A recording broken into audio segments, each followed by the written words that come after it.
ప్రధానంగా రాష్ట్రంలో రైతులు ఎదుర్కొంటున్నటువంటి సమస్యలలో కీలకమైనది పట్టాదారు పాసు పుస్తకాలు. వీటి కోసం ఎంఆర్ఓ కార్యాలయాల చుట్టూ నెలలు తరబడి ఏళ్ల తరబడి తిరుగుతున్న వాళ్ళు కూడా ఉన్నారు. ముఖ్యంగా వైసీపీ హయాంలో ఇదే పట్టాదారు పాసు పుస్తకం పొందడం కోసం నానాయాతనలు పడేవారు. పైగా ఆ పాసు పుస్తకం మీద జగన్మోహన్ రెడ్డి ముద్రేసుకుని ఇస్తే ఇదేంట్రా బాబు మా భూముల మీద నీ ముద్ర ఏంట్రా అని చెప్పి అప్పుడు రైతులు ఆందోళన చెందినటువంటి అంశం.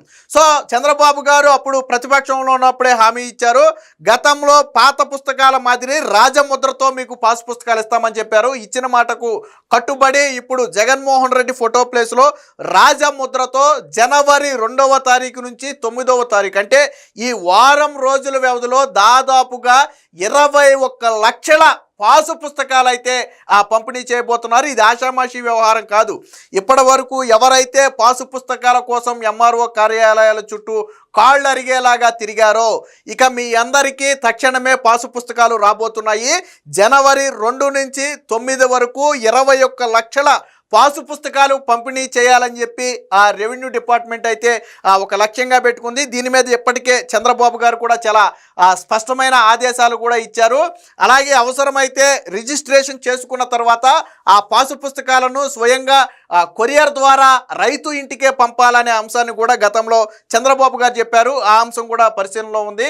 సో ఏది ఏమైనా 21 లక్షల పాసు పుస్తకాల పంపిణీ అనేది ఆషామాషి వ్యవహారం కాదు. ఎవరైతే పాసు పుస్తకాల కోసం ఇప్పటి వరకు కళ్ళు కాయలు కాసేలాగా ఎదురు చూస్తున్నారో వాళ్ళందరికీ కూడా ఇది ఒక శుభపరిణామం. కూటమి ప్రభుత్వంలో ఖచ్చితంగా ఇది రైతులకు ఒక వరంగా చెప్పుకోవచ్చు. ఇదే సమయంలో కూటమి ప్రభుత్వ హయాంలో జరుగుతున్నటువంటి సర్వే విషయంలో 100కు 100% ఖచ్చితత్వం పాటించాలి, ఒక్క ఫిర్యాదు కూడా రావద్దు అని నిన్న చంద్రబాబు గారు సమీక్షా సమావేశాల సందర్భంగా రెవెన్యూ డిపార్ట్మెంట్కి అయితే చెప్పడం జరిగింది. వాస్తవానికి వైసీపీ హయాంలో జరిగినటువంటి జగనన్న రీసర్వేలో మా భూమి కొలతలు మారాయి, తక్కువ వచ్చింది అని దాదాపుగా 130,000 మందికి పైగా దరఖాస్తులు పెట్టుకున్నారు రెవెన్యూ కార్యాలయాలు. మొత్తంగా 5 లక్షల దరఖాస్తులు వస్తే అందులో దాదాపుగా 1.5 లక్షల దరఖాస్తులు జగనన్న రీసర్వేలో మా భూములు తేడాలు వచ్చాయి, అదే ప్రధాన సమస్య. సో చంద్రబాబు గారు అందుకనే ఏం చెప్పారు, ఇప్పుడు మనం చేస్తున్నటువంటి సర్వేలో 1 ఇంచు కూడా అంటే 1 సెంటు కూడా ఎక్కడ ఆ సర్వేలో తేడా రాకూడదు, 100కు 100% ఖచ్చితత్వం పాటించాలి, రైతు అభ్యంతరాలను వెంటనే పరిగణలోకి తీసుకుని వాటిని రెవెన్యూ డిపార్ట్మెంటు సాల్వ్ చేయాలి తప్ప దాన్ని పెండింగ్గా ఎక్కడ ఉంచొద్దని చెప్పి నిన్న చాలా స్పష్టమైన ఆదేశాలు కూడా అయితే ఇవ్వడం జరిగింది. ఇక రెవెన్యూ డిపార్ట్మెంటు పూర్తి ప్రక్షాళనకు చంద్రబాబు గారు ఇచ్చిన ఆదేశాల మేరకు ఆల్మోస్ట్ సిసిఎల్ఏ జయలక్ష్మి కూడా మొన్న మాట్లాడుతూ కొన్ని ఆదేశాలు జారీ చేశారు. ప్రతి జిల్లాలో కూడా ప్రతి జిల్లా కలెక్టరేట్లో కూడా ఒక రెవెన్యూ క్లినిక్ ఏర్పాటు చేస్తున్నాం, దానికోసం ప్రత్యేకంగా ఒక డెస్క్ ఏర్పాటు చేస్తున్నాం. ప్రతిరోజు దాని మీద కలెక్టరు, జాయింట్ కలెక్టర్తో పాటు ఆర్డీఓ వీళ్ళు ముగ్గురు కూడా ప్రతిరోజు సమస్యల మీద అధ్యయనం చేయాల్సి ఉంటుంది. వచ్చిన అర్జీలన్నీ వాటిలో ఎంతవరకు పరిష్కరించామనేది ప్రతిరోజు కూడా ఆన్లైన్లో అప్డేట్ చేయాల్సి ఉంటుంది. కింది స్థాయిలో ఎవరైనా అధికారులు నిర్లక్ష్యం వహిస్తే సంబంధిత అధికారులపై కఠిన చర్యలు తీసుకోవడానికి కూడా వెనకాడబోమని చెప్పి ఇప్పటికే రెవెన్యూ డిపార్ట్మెంటు హెచ్చరికలు కూడా జారీ చేసింది. ఒక ఫిర్యాదుదారుడు జిల్లా కలెక్టరేట్లో రెవెన్యూ క్లినిక్లో అర్జీ ఇవ్వడానికి వెళితే ఆ సమస్య ఏంటి, దాని తీవ్రత ఎంత, అది పరిష్కరించడానికి ఎన్ని రోజులు పడుతుంది, అది ఎవరి పరిధిలో ఉంది, ఇలా ప్రతి అంశం కూడా ఫిర్యాదుదారుడికి తెలియజేసి దానికి సంబంధించినటువంటి ఒక కాగితం కూడా తిరిగి ఇవ్వాలి. దాని మీద జాయింట్ కలెక్టర్ సంతకం కూడా ఉండాలి. అదే సమయంలో ఆ అర్జీని ట్రాక్ చేయడం కోసం సపరేట్గా ఒక సాఫ్ట్వేర్ కూడా కావాలని చెప్పి ఆ సాఫ్ట్వేర్ తయారు చేయడానికి కూడా రంగం సిద్ధం చేశారు.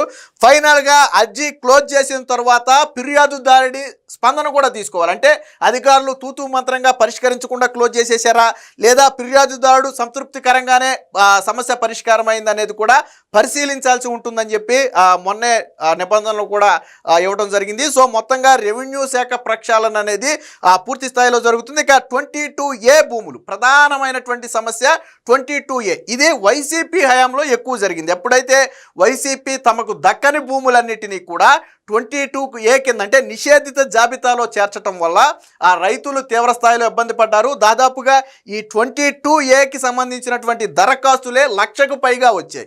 దీని మీద చంద్రబాబు గారు కూడా మొన్న ఒకంత అధికారుల మీద ఆగ్రహం వ్యక్తం చేశారు. వెంటనే ఎవరి పత్రాలైతే సక్రమంగా ఉంటాయో, ఎవరి భూమినైతే అక్రమంగా 22 22A పెట్టారో దానిని వెంటనే రిలీజ్ చేయాలి. అదే సమయంలో ఇదే 22Aలో చాలా నివాస స్థలాలు కూడా ఉన్నాయి, వాటిని కూడా వెంటనే క్లియర్ చేయాలి. కేవలం రాజకీయ కక్షతో పెట్టినటువంటి ఏ ఒక్క ఈ 22A నిషేధిత జాబితా కూడా ఉండటానికి వీల్లేదు. దీనికి అవసరమైతే ప్రత్యేక అధికారాలు కూడా తీసుకోవాలని చెప్పి చంద్రబాబు గారు మొన్న సూచించడం జరిగింది. ఆ దశగా అధికారులు కూడా చర్యలు ప్రారంభించారు. త్వరలోనే ఈ 22A భూములకు కూడా విముక్తి అయితే కలగబోతుంది. ఇక ఫ్రీ హోల్డ్ భూములకైతే దాదాపు 3 నెలలే గడువు ఇచ్చారు.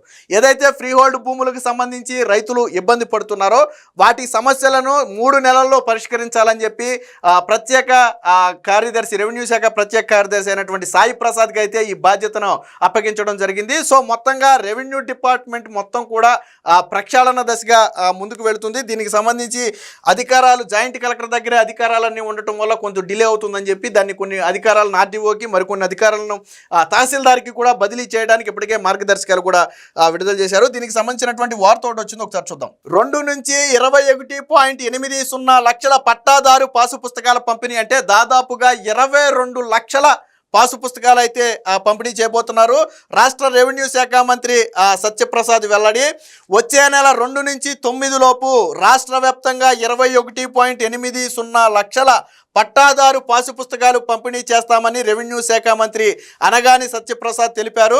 ప్రభుత్వ రాజముద్రతో కొత్తగా ముద్రించిన వీటి పంపిణీకి ఏర్పాట్లు చేశామని సోమవారం ఆయన సచివాలయంలో విలేకరులతో మాట్లాడుతూ తెలిపారు. అంటే 2 నుంచి 9 అంటే నూతన అంటే సంక్రాంతి లోపే మీ పట్టాదారు పాసు పుస్తకాలు మీ చేతికి రాబోతున్నాయి. ఇది కూటమి ప్రభుత్వం రైతులకు ఇస్తున్నటువంటి పండగ కానుకగానే చెప్పుకోవచ్చు. ఇదే పట్టాదారు పాసు పుస్తకాల గురించి ఏడాది 2 ఏళ్ల నుంచి కాళ్ళు అరిగేలాగా కార్యాలయాల చుట్టూ తిరుగుతున్నటువంటి వాళ్ళు ఉన్నారు. వైసీపీ హయాంలో లంచం ఇవ్వనేది ఏ పని జరిగేది కాదు. సో ఇప్పుడు అలాంటి ఇబ్బందులు లేకుండా దాదాపుగా 22 లక్షల పట్టాదారు పాసు పుస్తకాలను మీ చేతులు, సాధారణంగా మన ఇంట్లో బంగారం వెండి లేకపోయినా ఇబ్బంది పడం, కానీ మన ఆస్తికి చెందినటువంటి పత్రాలు మన దగ్గర లేకపోతే మనశ్శాంతి ఉండదు. అది ఎవరికైనా సహజంగా జరిగేది, ఎందుకంటే అది కష్టపడి సంపాదించుకున్నటువంటి భూమి. అది మన కుటుంబంతో ఎలాంటి బంధాలు ఏర్పడతాయో వాళ్ళకి భూమితో కూడా అలాంటి బంధమే ఉంటుంది. అందుకనే సెంటు అరసెంటు దగ్గర కూడా గొడవలు ఎందుకు జరుగుతాయి అంటే అందుకే జరుగుతాయి. అది ఒక కుటుంబంలో కుటుంబ సభ్యులతో సమానంగా భూమిని కూడా చూసుకుంటారు. సో అలాంటి భూమికి సంబంధించినటువంటి 22 లక్షల పాసు పుస్తకాలు అయితే పంపిణీ చేయబోతున్నారు. గత పాలకుడు తన ఫోటోలతో రైతుల పట్టాదారు పాసు పుస్తకాలను ముద్రించారు. సర్వేరాళ్లను సైతం వదలలేదు. పెద్ద ఎత్తున ప్రజాధనం దుర్వినియోగం చేశారు.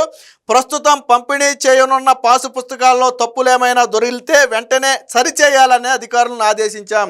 సో ఇది ఇంకొక కీలక విషయం ఏంటంటే, మీకు ఇచ్చినటువంటి పట్టాదారు పాసు పుస్తకాల్లో ఏదైనా తప్పు ఉందని మీరు భావిస్తే దాన్ని వెంటనే సరిచేయాలని చెప్పి అధికారులకు కూడా ఆదేశించారు. మీరు వెంటనే ఎంఆర్ఓ కార్యాలయానికి తీసుకెళ్ళి జరిగిన తప్పు ఏంటనేది మీరు చెబితే వాళ్ళు వెంటనే సరిచేసి కొత్త పట్టాదారు పాసు పుస్తకం కూడా మీకు ఇచ్చే అవకాశం ఉంటుంది. అంటే డిలే చేసే అవకాశం లేదు. దాని మీద కూడా ప్రభుత్వం స్పష్టమైన ఆదేశాలు అయితే ఇప్పటికే ఇచ్చింది. దీనికి సంబంధించినటువంటి మరొక వార్త కూడా ఒకసారి చూద్దాం. భూ సర్వేల్లో తప్పిదాలు దొరకకూడదు, రెవెన్యూ సేవలు సులభంగా ప్రజలకు అందాలని చెప్పి నిన్న చంద్రబాబు గారు అయితే సూచించారు. భూసార పరీక్షలు చేసి రైతులకు సమాచారం ఇవ్వాలి, వ్యవసాయం, వైద్య, ఆరోగ్య శాఖలు కలిసి పనిచేయాలని చెప్పి నిన్న ఆర్టీజీఎస్ ద్వారా వివిధ శాఖలను సమీక్షించారు. ఆ సందర్భంగా మాట్లాడారు. భూ సర్వేల విషయంలో ఎలాంటి తప్పిదాలు జరగకూడదని ముఖ్యమంత్రి చంద్రబాబు అధికారులకు సూచించారు. సర్వే చేయించుకునేవారు ఎలాంటి ఇబ్బందులు పడకూడదని, దీన్ని దృష్టిలో పెట్టుకుని రెవెన్యూ యంత్రాంగం పనిచేయాలని స్పష్టం చేశారు. రెవెన్యూ శాఖలో కొన్ని విషయాల్లో ఉన్నటువంటి చెడ్డ పేరును తొలగించుకోవాలన్నారు. సోమవారం ఆర్టీజీఎస్ నుంచి వివిధ శాఖలపై సీఎం సమీక్షించారు. ఈ సందర్భంగా రెవెన్యూ శాఖతో మాట్లాడిన సందర్భంగా చెప్పారు. సో ప్రధానంగా 2 విషయాలు. ఎవరైతే భూ యజమాని ఉంటాడో మనం చేసే సర్వే పట్ల భూ యజమాని 100% సంతృప్తి చెందాలి. ఎట్టి పరిస్థితుల్లో నా భూమి తగ్గిందనే భావన భూ యజమానికి రావద్దు, రాకూడదు కూడా. వైసీపీ హయాంలో జరిగిన తప్పదే, మన హయాంలో జరగొద్దు. రెండోది, కొన్ని విషయాల్లో రెవెన్యూ శాఖలో చెడ్డ పేరు ఉన్నమాట వాస్తవం. సో దాన్ని తొలగించుకోవాలంటే అంత ఈజీగా మచ్చపోదు. కాబట్టి దాన్ని తొలగించుకోవాలంటే రెవెన్యూ శాఖ మరింత సమర్థవంతంగా పనిచేయాలి. శాఖల వారీగా చూస్తే రెవెన్యూ శాఖలోనే తీవ్ర అసంతృప్తి ఉంది. ప్రజల్లో ప్రధానమైనటువంటి అసంతృప్తి ఉన్న శాఖ ఏదైనా ఉంది అంటే అది రెవెన్యూ శాఖ ప్రధానంగా ఉంది. సో కాబట్టి ప్రజల్లో మీ శాఖ మీద ఉన్నటువంటి అసంతృప్తి తగ్గే విధంగా మీరు పని చేయాలని చెప్పి నిన్న చంద్రబాబు గారు అయితే సూచించారు. గతంలో జగనన్న భూ సర్వేలో జరిగినటువంటి తప్పిదాలను దృష్టిలో పెట్టుకుని ఇప్పుడు అలాంటి తప్పిదాలు జరగకూడదు. 100% ఎవరైతే సర్వే జరిగిన వ్యక్తి ఉన్నాడో ఆ వ్యక్తి భూమి ఉందో 100% సంతృప్తి చెందాలి. ఏ చిన్న అంటే భూమికి సంబంధించి ఏ సమస్య పరిష్కరించాలన్నా సరిహద్దులో ఉన్న ప్రతి ఒక్కరికి కూడా నోటీసులు ఇవ్వాలి. అంటే ఒంటరిగా అధికారులు స్వతంత్ర నిర్ణయాలతో ఎవరితో ప్రమేయం లేకుండా ఎటువంటి నిర్ణయాలు తీసుకోవద్దు. ప్రతి విషయం కూడా అందరినీ కూర్చోబెట్టి తెలియజేసి ఆ సమస్యను పరిష్కరించే బాధ్యత రెవెన్యూ శాఖ తీసుకోవాలని చెప్పి గతంలో చంద్రబాబు గారు కూడా చెప్పడం జరిగింది. ఏదేమైనా మొత్తంగా రెవెన్యూ శాఖలో ప్రక్షాళన అనేది చాలా స్పష్టంగా కనపడుతుంది. సంక్రాంతి కానుకగా రైతులకు 22 లక్షల పాసు పుస్తకాలు పంపిణీ చేయడం అనేది ఖచ్చితంగా శుభపరిణామం అని చెప్పొచ్చు.